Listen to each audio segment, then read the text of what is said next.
At my wedding rehearsal, my mother pulled me aside and hissed, "Remember, this day isn't about you. It's about making us look good."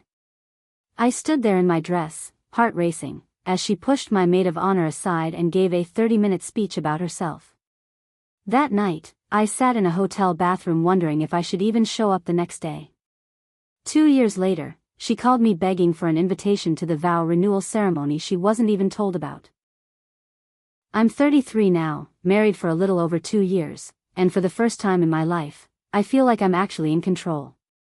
But I had to burn a few bridges to get here, starting with the one that led back to my mother.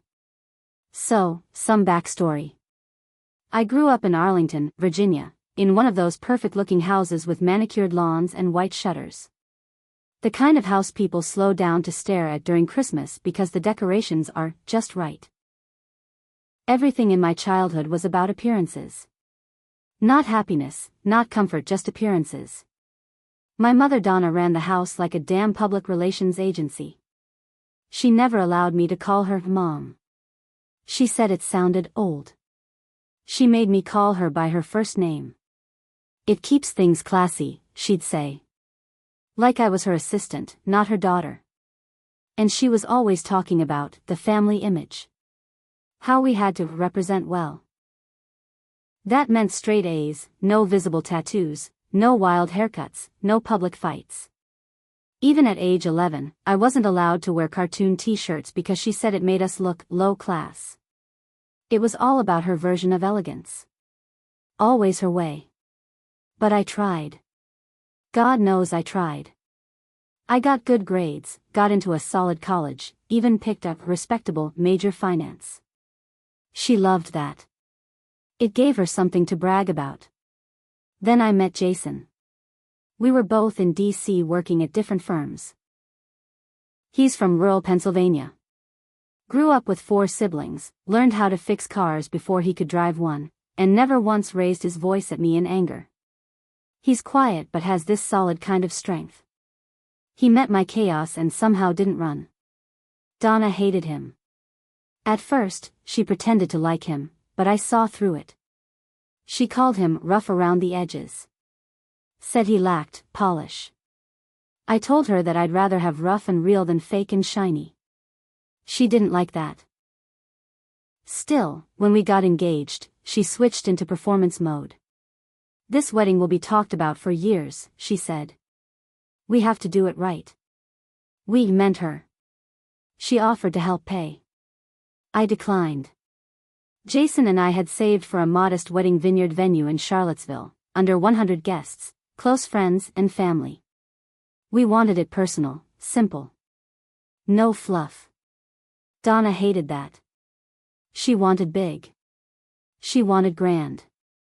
She wanted her entire women's club there. I said no. That's when things started to shift. The tension got worse during the planning, but I kept her at a distance. I let her pick her dress, gave her some leeway with decorations, but kept boundaries firm. Kate, my maid of honor, saw right through her. "Your mom's not planning a wedding," she said. "She's planning a show where she's the star." She had no idea how right she was. The night before the wedding, we had the rehearsal at the venue. It was a beautiful summer evening. The lighting was soft, the vineyard smelled sweet, and everyone was relaxed.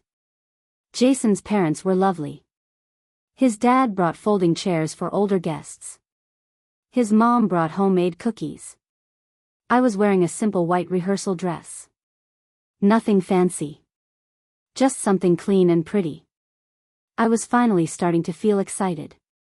Then Donna grabbed my arm and dragged me aside. Her grip was hard. Her face tight. And she said it, "Remember, this day isn't about you. It's about making us look good." I froze. My stomach dropped. I just stared at her. She went on, "You already embarrassed me by not inviting my club. Don't make things worse tomorrow. You owe it to me to present well." Before I could even respond, she walked away. Then get this, she went right up to where Kate was speaking with the planner, shoved her aside, literally moved her body out of the way, and said loudly, "Before we begin, I'd like to say a few words." Kate looked back at me like, what the hell is happening? Donna stood there, in her floral pink dress with her gold earrings and perfect posture, and delivered a full-on 30-minute speech about herself. She talked about her sacrifices, how she worked so hard to raise me, how proud she was that I finally chose someone who met her standards. She cried at one point. Said she dreamed of a day like this. People were uncomfortable. Some looked at the ground. Jason's mom was visibly annoyed. My cousin mouthed WTF to me from across the aisle. I didn't say a word. I stood there, still, holding my bouquet with both hands like it might stop me from screaming. I wanted to yell, I wanted to cry, I wanted to disappear. Afterwards, I went straight to the hotel bathroom and locked the door. I sat on the cold tile floor, still in my dress, and stared at myself in the mirror. I didn't cry right away. I just stared. I texted Jason, I don't know if I can do this tomorrow. He came up. Sat on the floor next to me. Didn't say much at first. Just let me sit. Then he said, we can leave right now if you want. We don't owe anyone anything. But I didn't leave. I showed up the next day, put on the dress, and said my vows.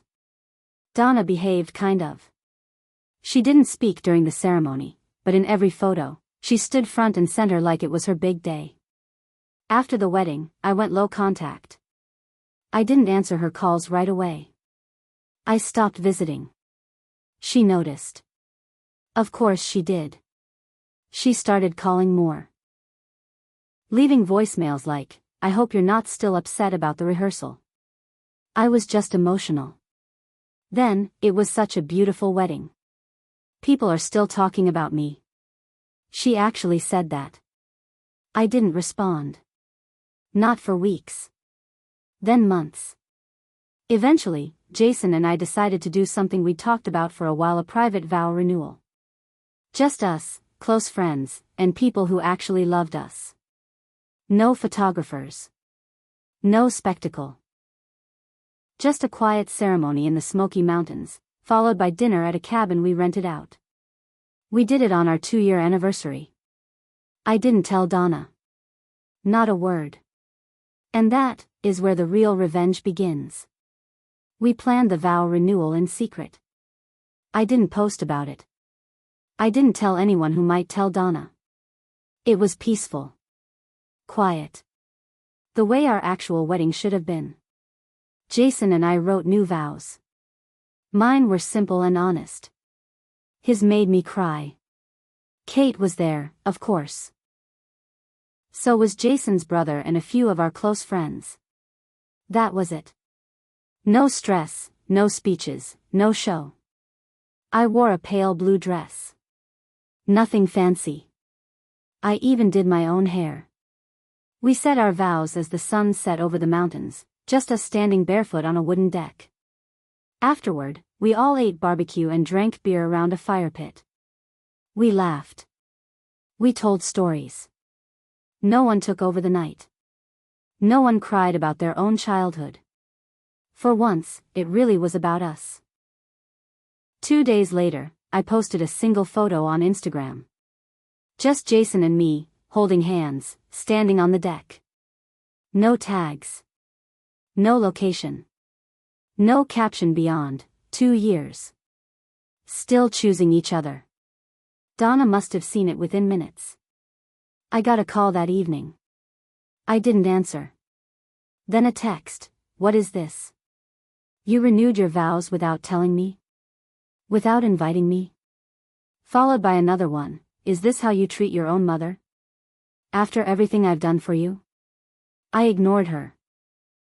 For 2 weeks, I said nothing. Then I got the call that changed everything. I remember it because I was in the kitchen pouring coffee, and Jason was out back fixing the porch steps. The phone rang. I almost didn't pick up. It was Donna. Her voice sounded weird. Panicked. I thought maybe something serious had happened. Sweetheart, she said. I heard you had a ceremony. I think, maybe I wasn't meant to find out, but I did. I stayed quiet.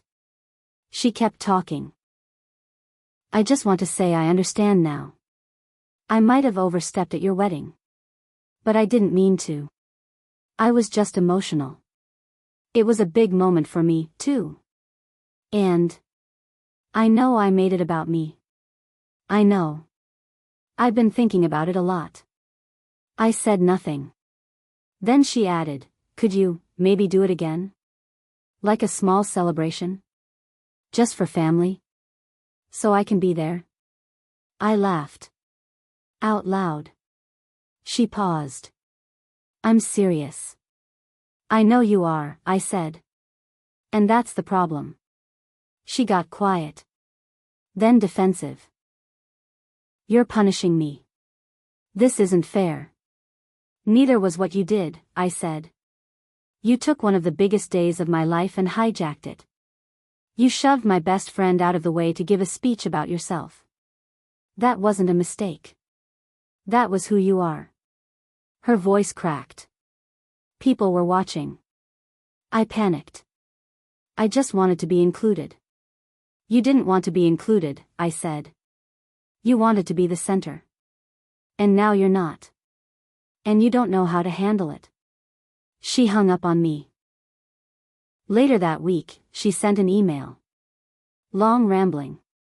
Half apology, half guilt trip. She said she was humiliated and heartbroken that her only daughter would cut her out of a second wedding. She asked if there was still a way to make things right. I didn't answer. I didn't need to. But that was just the beginning. A few days after that, my cousin Lily messaged me. She said Donna was telling everyone in the family that I'd gone off the rails. That Jason had turned me against her. That I was unstable and emotionally damaged and probably drinking too much. And that's when I got really angry. Because now she was spreading lies. Trying to turn people against me. Trying to make herself the victim. And I knew I wasn't done yet. The lies Donna spread started small. A whisper to an aunt. A comment on Facebook. But they spread fast. I got messages from family I hadn't heard from in years. One of them even asked if Jason was controlling me, if I was okay. I wanted to scream. Instead, I screenshotted everything. Every message. Every comment. Every snide thing she said to people behind my back. I didn't respond to any of them, not yet. But I was building something. I started talking to Lily more. She and I weren't super close growing up, but she always saw through Donna's act. When I told her about the vow renewal and everything Donna had done, she said, I believe you. 100%. Turns out, I wasn't the only one Donna had hurt. Lily told me stories I'd never heard. At her own college graduation, Donna had told the photographer not to take pictures of Lily unless Donna was also in the shot. At another cousin's baby shower, she announced her own early retirement halfway through and made the whole day about her. No one ever called her out. Everyone just smiled through it. I'm tired of watching her ruin things, Lily said. Let's stop letting her. So we made a plan. My dad had always stayed quiet. Too quiet. But Lily knew something. He's not as checked out as you think, she told me. He just keeps the peace. But I think if you talked to him, really talked, he'd back you. I didn't believe her. Not until I got an email from him. Subject line, I need to apologize. He wrote that he saw what happened at my wedding. That he was ashamed he didn't stop her. That he'd been trained over decades to keep quiet and keep Donna happy. He said she was suffocating, and that he was finally seeing the damage it caused. I miss my daughter, he ended the email with. Not the image Donna tried to make you into. The real you.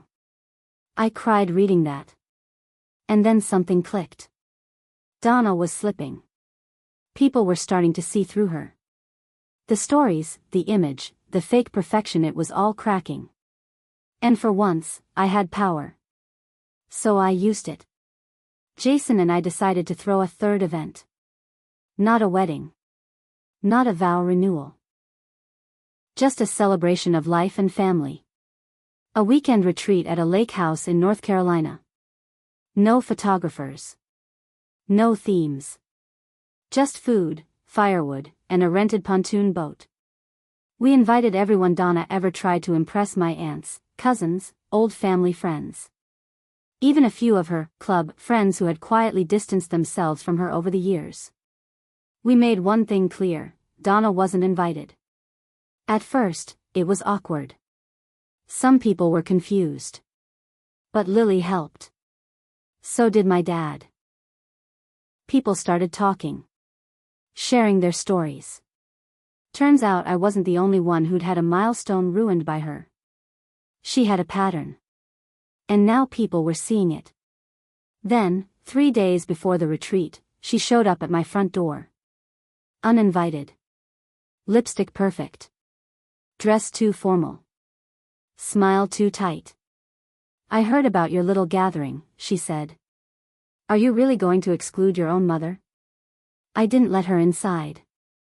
I stood in the doorway, blocking her path. "This isn't about exclusion," I said. "It's about peace. And you don't bring peace." Her face twisted. "They'll see what you've become," she hissed. "They'll know who the real problem is." "They already do," I said. She left. But the worst wasn't over. Because 2 days later, someone sent me a link. Donna had posted a public blog entry, a long, dramatic story about a narcissistic daughter who cut off her own family and was being emotionally manipulated by a jealous husband. She didn't use my name, but everyone knew who it was about. It was full of lies. And poison. And I knew I had to end this once and for all.